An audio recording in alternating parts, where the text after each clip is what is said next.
மாடியிலிருந்து தவறி விழுந்த கல்லூரி மாணவி பரிதாபமா உயிரிழந்த சம்பவம் சோகத்தை ஏற்படுத்தியிருக்கு.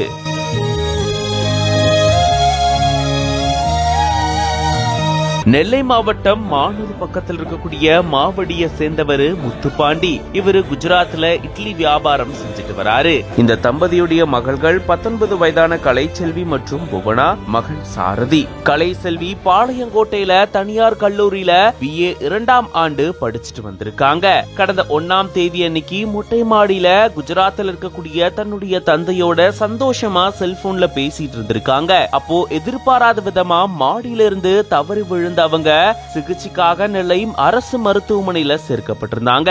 ஆனா சிகிச்சை பலன் இல்லாம இப்ப பரிதாபமா உயிரிழந்திருக்காங்க.